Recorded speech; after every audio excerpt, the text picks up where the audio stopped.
Hi అండి, అందరికీ good morning. అందరు ఎలా ఉన్నారు? మేమైతే బాగున్నాం. మీరు కూడా బాగుండాలని మనస్ఫూర్తిగా అయితే కోరుకుంటున్నాం. ఖచ్చితంగా లైక్ అండ్ సబ్స్క్రైబ్. లైక్ చేసినట్లయితే మీలాగే కొంతమంది చూస్తారు కాబట్టి ఖచ్చితంగా లైక్ చేయండి. ఈరోజు టమాటా చట్నీ అయితే చేయాలనుకుంటున్నాను.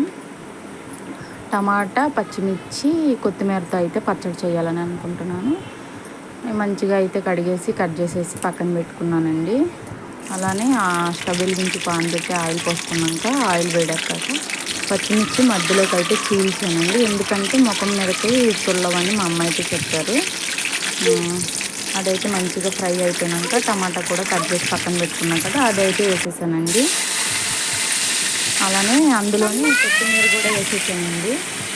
కొత్తిమీర కూడా వేసేసి చింతపండు కొంచెం సరిపడినంత అయితే వేసుకున్నాను. ఎందుకంటే మెత్తగా అయిపోతే కనుక మిక్సీలో త్వరగా అయితే నలిగిపోద్ది అన్నట్టు.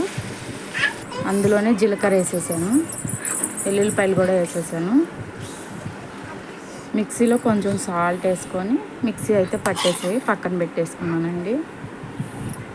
అలానే వంకాయ, ములక్కాయ, టమాటా కర్రీ అయితే చేయాలని అనుకుంటున్నాను. అవి అయితే వంకాయలు అయితే కట్ చేసాను, వంకాయ కట్ చేసేసాను, ములక్కాయలు కూడా కట్ చేసి పక్కన అయితే పెట్టేసుకున్నాను. వంకాయ కర్రీ అయితే పెట్టేస్తున్నాను. గ్రేవీ కర్రీస్ అయితేనే మేము ఎక్కువ తింటామండి. ఫ్రై అయితే ఖచ్చితంగా రసం కావాలి. మామూలుగా కూడా రసం అయితే పెడతాను మా పాప కోసం. కర్రీ తినకపోయినా సరే రసం అయినా తింటుంది అనేసి. అలానే కర్రీ పెట్టగానే అన్నం అయితే అయిపోయింది, రైస్ కుక్కర్లో పెట్టాను.